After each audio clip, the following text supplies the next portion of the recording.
Good morning. Man, I am so excited. I maximized the extra hour this week, so I feel really good. So y'all are in, y'all better buckle up because it might be fast and furious. I don't think I've been this well rested on a Sunday in a very long time. Are we ready? Okay, so today, we're is really the culmination of probably years of work. Years of conversations, years of wrestling, both inside my own soul, inside my own heart, inside our sort of internally in our church as a leadership team, inside of our church as a staff. All these things are sort of coming together in this pointed moment. And what I think we have to start with and kind of get the picture, people walk into this church today and people go in and they check in Grow Zone, they check in Treasure Island, they come and they bring their students for various events, whether it's Tsunami Ripple Effect or Overflow or Fuse Camp or whatever. And things look like they work really well, right? I mean, it's not perfect, but it's like really, and it doesn't have anything to do with me. I'm like so far out of those loops, but it's incredible. And what people think is because things look like this, that we sort of started off, we had a strategic plan, and we've just carefully executed that strategic plan over 22 years. And what I want to tell you is that is not how this has worked, nor how it works. What you walk into, what you see is literally the unfolding of these steps of faith and these risks and the willingness to move and to attempt and to do things based on what we feel and sense God calling us and leading us to do. And that's been the history of our church. In fact, in the earliest days, and some of you know this, just a few weeks ago, we celebrated 22 years as a church. And the very first church service that we were supposed to have was canceled by a hurricane because there was a hurricane coming up the coast. We had to move it to the next week, which wasn't that big a deal because there's like 30 people who are part of the church, and you could just call them all and tell them, hey, we're going to move our services to the next week. It was no big deal. On that first service, we had we were expecting about 35. We had like 80 people show up. Most of them were college students. And word had gotten out from college students. All these kids showed up at the church, and we were originally planning on having a service and then just basically doing once every 3-4 weeks, once a month, once every few months, whatever we felt like, whatever we felt was needed to do more corporate, larger services. But when you have 80 people at your first service, people said, are y'all doing this next week? We're like, of course we are. And that's how it started. Just from there, sort of, we've done services ever since.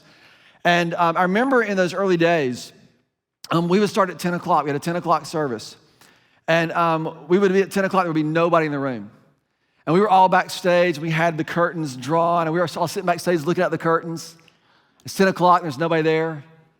So like, should we start? It's like, no, man, give it some time. There'll be like 4 people there, and we would just blow it out, like with 4 people in the room. There'd be like, and the auditorium sat like 750 people, and there's like, 75, 80, 90 people. So there were like 2 people back there, a person over here, and it was crazy trying to figure this out. And what happened was, we became, people thought, sort of the reputation was, you guys are a sort of a church for college students. And the reality is we weren't a church for college students. We were a church of college students. We were desperately looking for adults with jobs, right? If you know what I mean. And people, even all the adults who would come into our church would say, Mike, you can't start a church with college students. I'm like, I know. So why don't you come and help us? And what I learned was that we can't start a church with college students, but God can. Our capacity to do things or to understand how things are going to get done have zero capacity on God's capacity to do them or ability to do them. And that was a huge lesson for me because in my calculating mind, I was always trying to figure out how this is going to work. What I've come to realize, it really doesn't matter if I know how this is going to work. It matters, am I willing to do what God has asked me and asked of me and He's asked of us. And so about in 2000, it's been probably since 2012, 13, 14, those years, but in 2017, I began my own journey of just sort of, Lord, what is next? And I knew what I was convinced of is that I did not want to spend my life doing what I'd already done, what we had already done. And so I began to, and just when I say that, I'm not leaving, so don't go, oh, Mike's, I'm not doing that. And so I began to ask, and I remember thinking about or praying about this new thing that God was doing. In fact, I preached a message in the summer of 2018 about, kind of the culmination of that season of my life, that we believe God is doing something new, and we want to ask and seek and pray and wrestle with what that is. Then we had Hurricane Florence, and it immediately turned our church outward like that. I was always worried that we would become too internal and too worried about how we're doing and too worried about how big we are, too worried about how, what's happening in here, and we couldn't get that many. And Hurricane Florence came in, it immediately turned us outward. And then there was a lot of things we needed to play catch up to try to figure out how to navigate that season. And then we had the pandemic. And the pandemic has been horrible for a lot of people. We recognize that's horrible for everybody. All the things we have to deal with, whether it's affected you personally with your health or just all the chaos that's surrounded all the issues that we face. But what it did, and we knew this, we knew there were changes, we knew there were things that needed to happen, and the pandemic accelerated those changes and it compressed them. And what I knew, and if you remember from the very first message during the pandemic, I said the tendency is going to be for us to get through this so we can get back to normal, and we've got to fight that with everything we've got. And now I'm already hearing churches and organizations, we got to get back to the way we were. We got to get back to, people talking about their attendance numbers and all these other things. I'm like, forget it. There's a future for us. That it has nothing to do with going back to normal. It has to be doing what has to do with what is available for us. And that's what I want our eyes focused on. That's what I want us asking and praying for. That's what the direction that I want for us headed. I knew that part of the thing that we had in those moments of the pandemic was that we had an opportunity that we would never have again, a hard reset, a time when everything stops. And I told our staff, I told our leadership, I want to take advantage of this. I want to make sure that we have an opportunity like we have never had before. And I want to do everything we can to understand.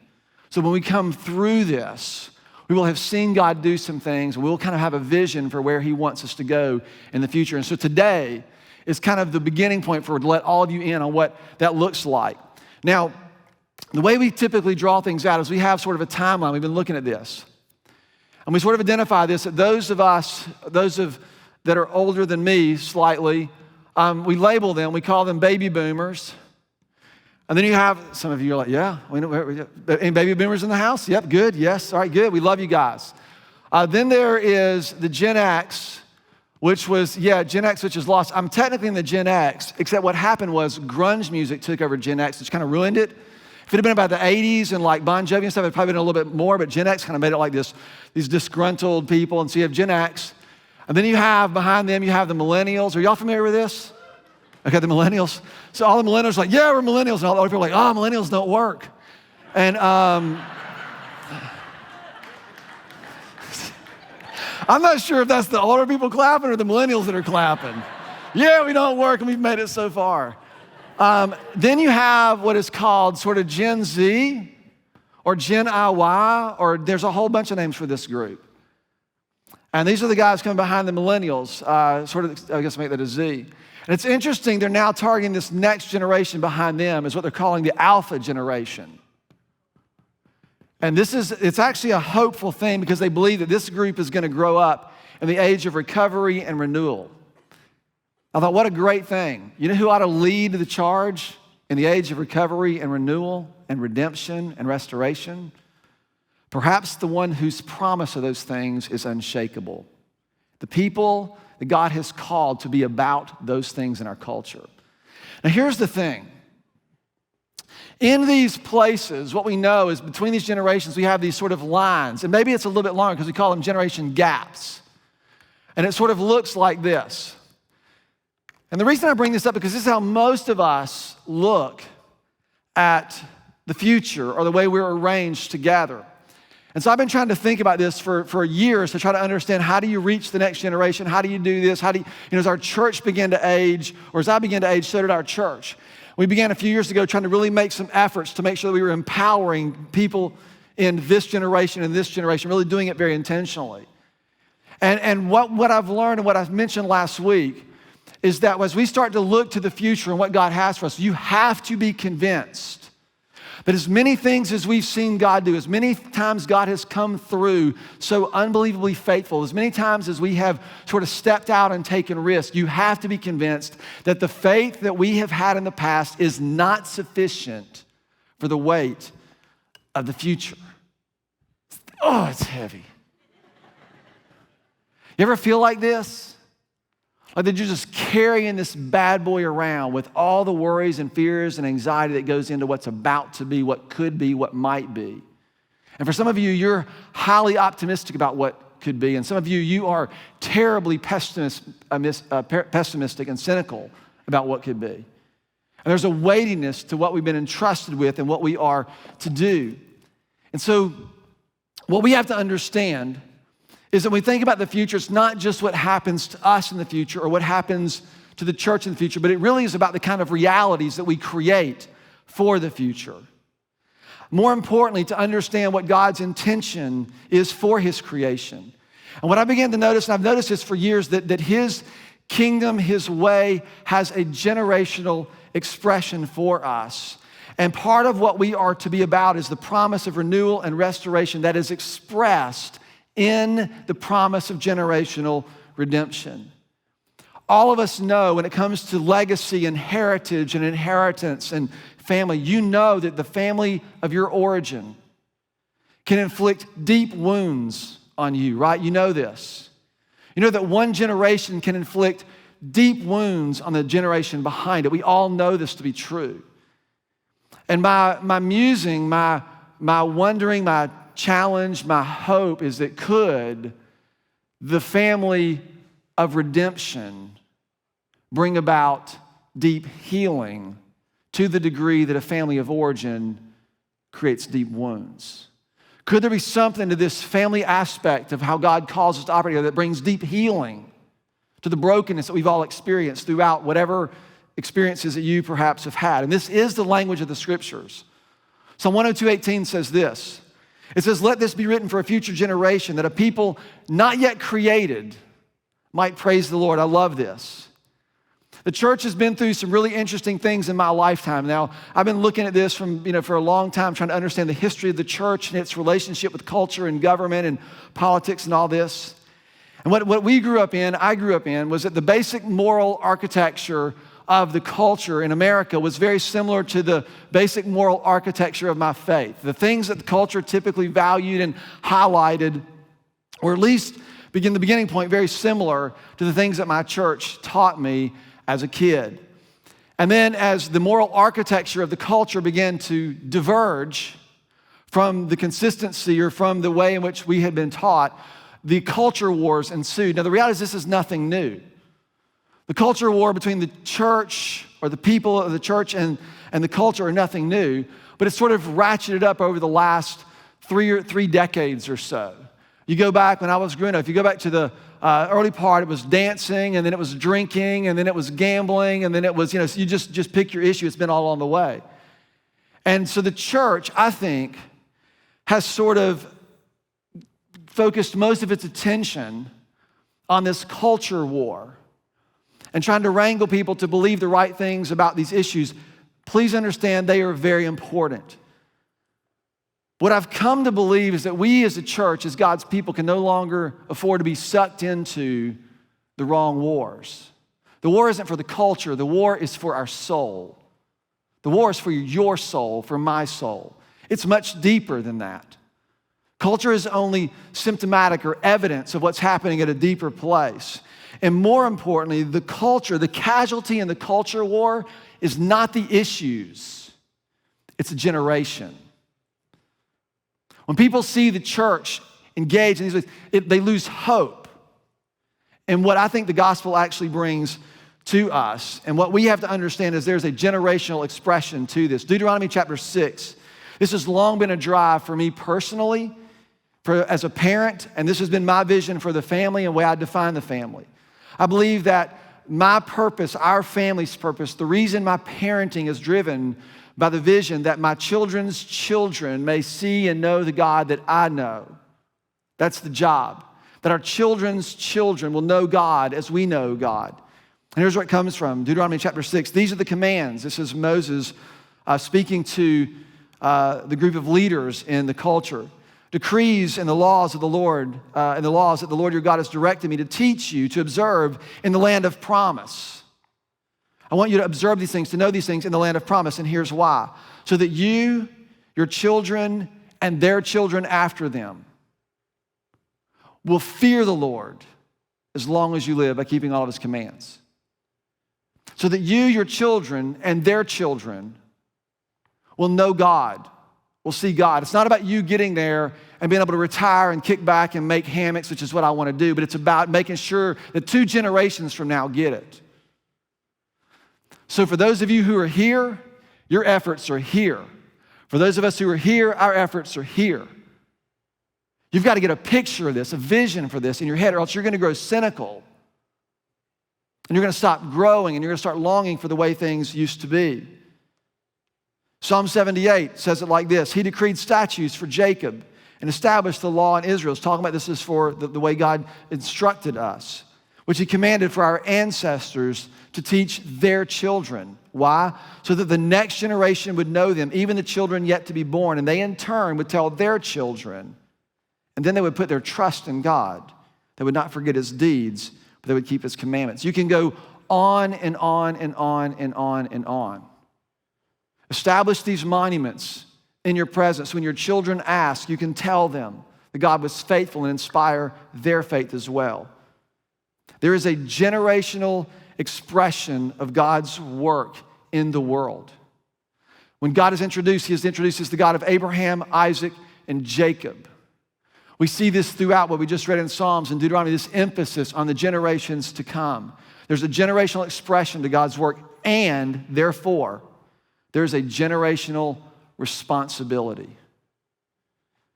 I think what has happened in our culture is we have abdicated the responsibility that we have for the generations behind us. The kind of stuff that we put out on movies and pornography and when we talk about sex and sexuality, we keep driving it back into elementary school is irresponsible at best. At best. It's destructive in its worst forms. We strip the innocence of a generation that needs to be preserved for a season of time as they grow and become. And someone needs to be responsible for that. I believe what God has established, that's the role of the generations. This is why we talk about Stand Sunday today, adoption and fostering. There's a generation that needs someone to extend themselves to them. This a few years ago, we had Stand Sunday, was our kind of journey into this as well. We stood with one of our close friends as they began the process of foster and adoption. We're actually beginning that process even now. My wife became a guardian ad litem from that. So there are things that you and I can do all along the way. It's why 2/3 of this building is devoted to the next generation. It's devoted to our high school students, our middle school students, our children. And it's these generations that we're concerned about. Student ministries. Middle school ministry is incredibly complex in this day and age.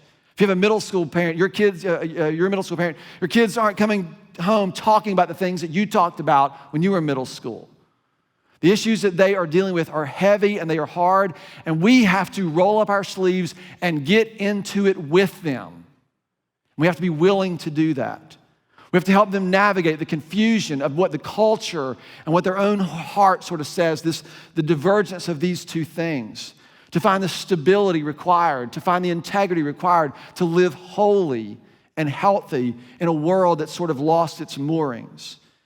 And this is a ton of work. Y'all know this, right?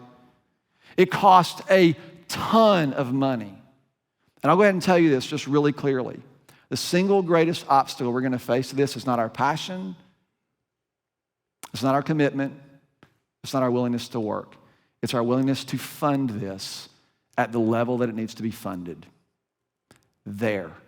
I don't care about raising money for anything, but I believe in this so deeply. If a church doesn't do it, if a church isn't willing to do it, I don't know who else is going to do it. My thing is it might as well be us. So there's that. We have to prepare this church for the next generation.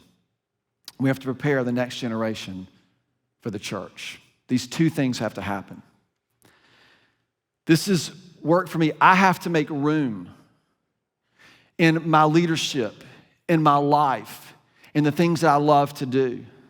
I have to learn how to hold on to things loosely, to give things to people in ways that I would not have done it before. If you're in the next generation, you've got to be prepared for this. You don't just deserve it because you grew up as a millennial, right? That's the whole beef about millennials. They're entitled. We're not entitled to jack. We have to step into what we have been entrusted to. We have to develop, and we have to invest, and we have to provide opportunities. Is Sam in here? Where's Sam at? I know Sam was here somewhere. Sam's one of our interns. Sam? Where you at? Come on up here, my friend. This is Sam Johnson, right? They'll give it up for Sam. We call him intern Sam. So this is kind of how this looks. All right. So I got the way to the future right now. I'm me and sort of, I guess I better not let this looks kind of light, doesn't it? Woo.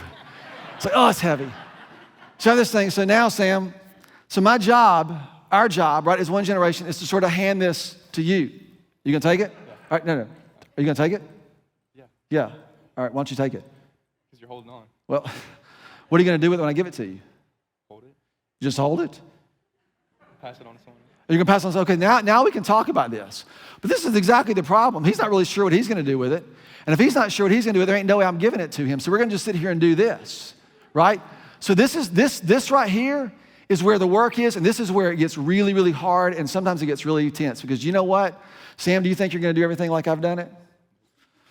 That's why I'm not giving it to him, right? It's exactly why I'm not giving it to him. Do you see how this works? Thank you, Sam. I'm not giving it to you yet. Y'all give it up for Sam. So, this is the picture. This is the picture. If these are all sort of roughly 25-year increments, which is what they basically are, what is the next 25 years? What is the church? What does Port City Church look like in 25 years? Have you thought of that? Probably not. I think about it all the time. I'll be 75 years old in 25 years, 76 years old. I'm just going to leave it, round it down, 75. How responsible should we be for that? Should we feel for that? I mean, one thing just to take the bar and just drop it on Sam. Hey, good luck. It's not how it works. This is where the tension is. A lot of us think this is how things work, right? And this right here is where all the tension exists in these gaps. This is also where all the opportunities exist. In fact, this is actually the wrong model. It really looks more like this. Here's the boomers. Sorry, I'm gonna write this fast. Here's Gen X. You get the picture. Here's the millennials. And here's the alphas, way over here. So the boomers been doing this a long time. The Gen X people have been doing it a little bit less time than them, but still a long time. The millennials have been doing it this time, and then here we are. The reason this is the wrong metaphor is because this is actually where we live right here. The graph isn't linear, it's stacked. And we all sit here together with all of our arms on the same thing, trying to figure out how to work together. And when one person says, you ain't doing this like I want, I'm just gonna give up and let go, and then I start to long for the way things used to be. Well, back in the good old days, this is how we did things. And there's a storyline to these generations, as you already know. And what I began to think about is that the next generation, those of you who are behind me, have to trust that you are being entrusted and you will be trusted with something that we have poured our lives into. Letting go of this is not going to be easy or quick. What I have to learn is I have to trust that doing something different is not an indictment on what has been done. Man, this has been hard for me. I want to share about this in just a few minutes.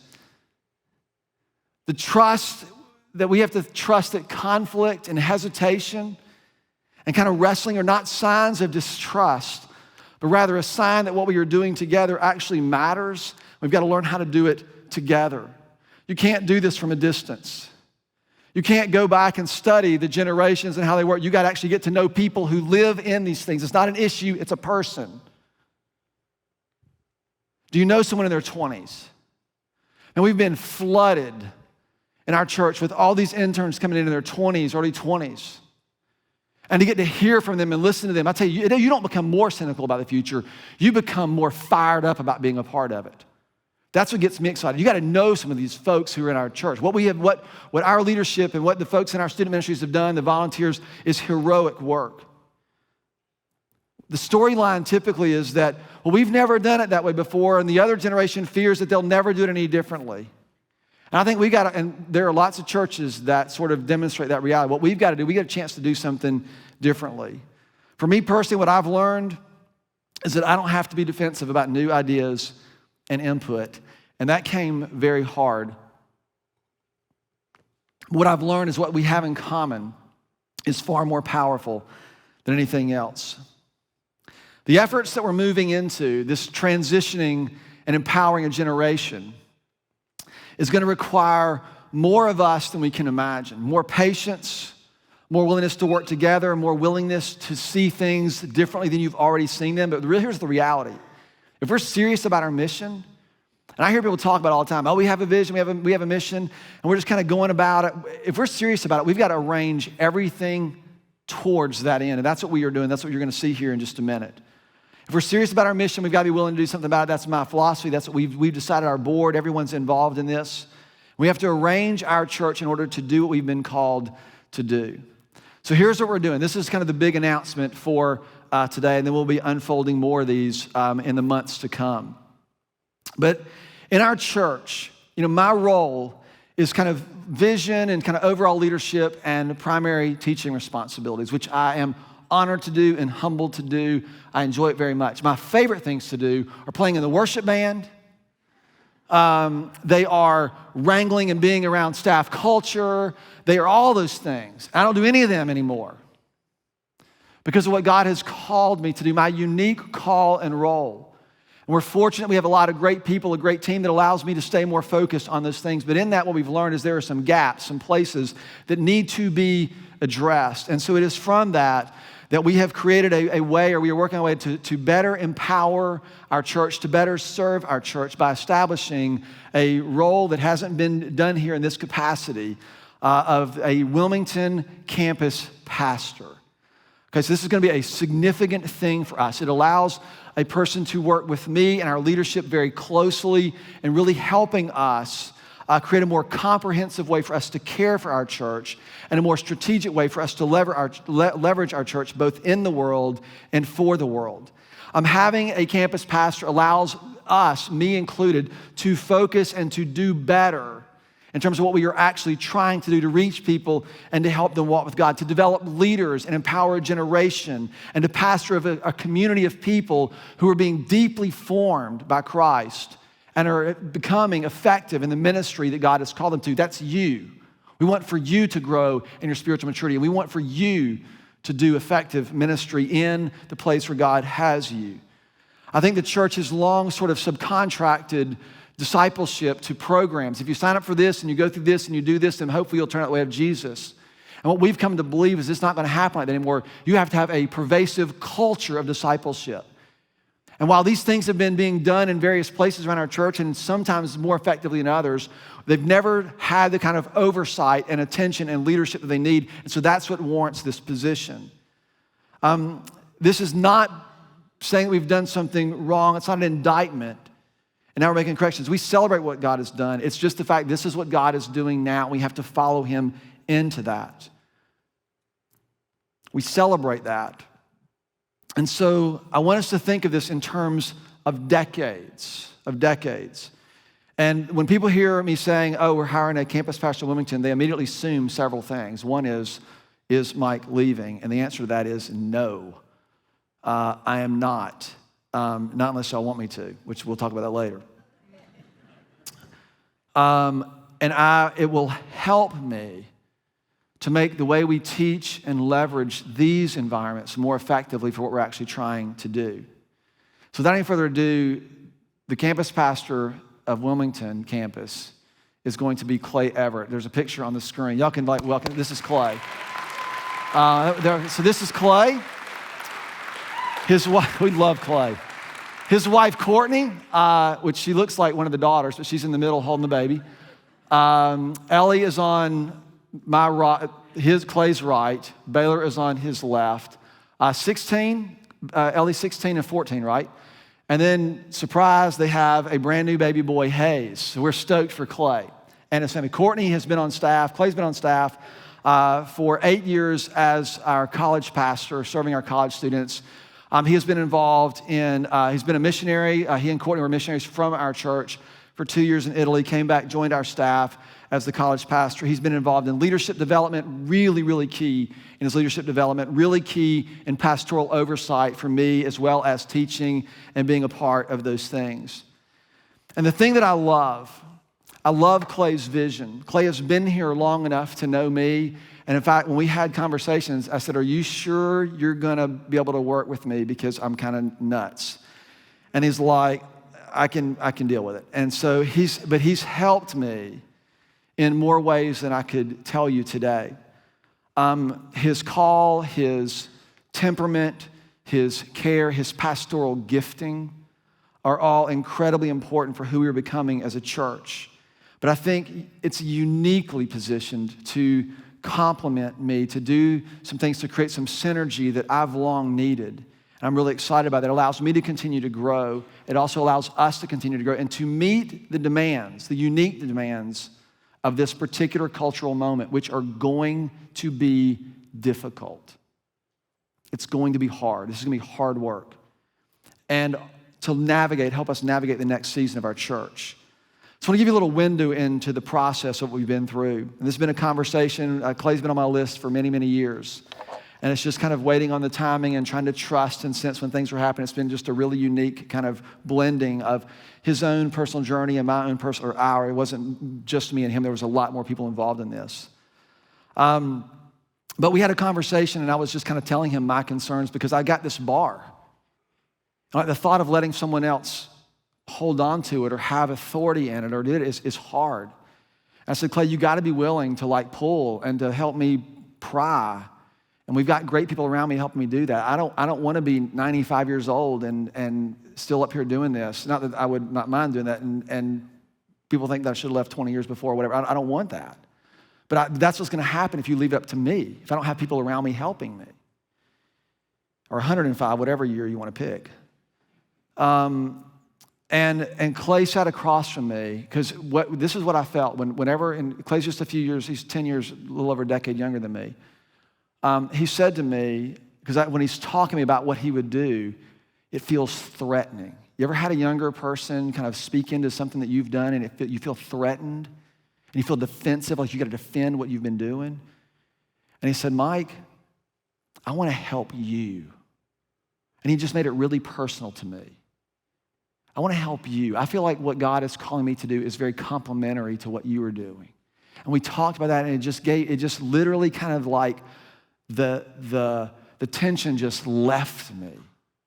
There was a sense of relief that people could speak into what we were doing without being critical or without dismissing or without, respecting or, feeling those things about what has happened, the kind of blood, sweat, and tears that have gone into this. And so when we're talking about perceptions, and again, this has been over multiple conversations, but I love what Clay said. This is what sold me on this. I was already sold. This was just like a yes. He said, that people are going to assume that because I'm stepping into the role as the Wilmington campus pastor, that I'm going to become the next senior pastor of Fort City Community Church. He said, that's what everybody's going to think. That's what some of you already thought.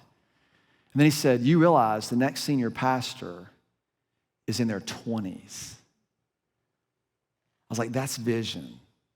Like that's the kind of vision you need to empower and develop and to pursue and to be a steward of what God is doing through our generations. And once again, we find ourselves in this place where we have to be willing to walk, to be faithful to God's call on us, and that's what we're doing. I'm not sure I have ever been as excited and optimistic about the future of our church. And this isn't me pawning responsibility off, like I'm just going to take this and just drop it on Clay. Boom. I want to. But it's not me pawning my responsibility so I can go and make hammocks, although it has crossed my mind. But I want you to know that I feel a greater sense of commitment and a greater resolve to live faithfully and to give myself for the sake of what God wants to do through this church that I have not felt in a long time.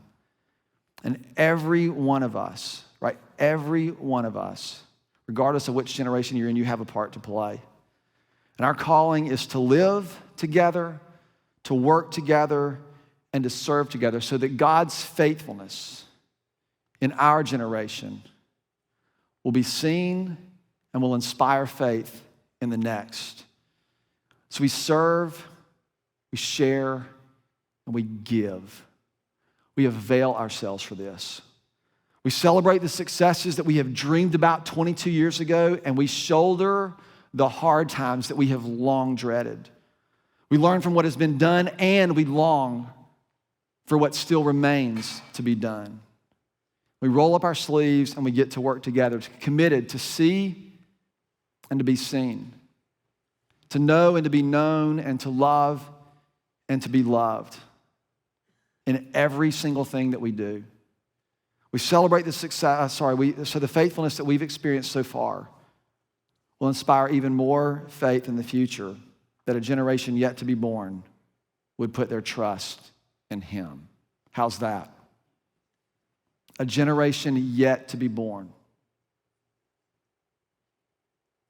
So we're marking this moment of God's faithfulness, and we're making a declaration to be faithful to him for the sake of what he has created us to be, and right alongside of that, to be the kind of church that God intends for us to be.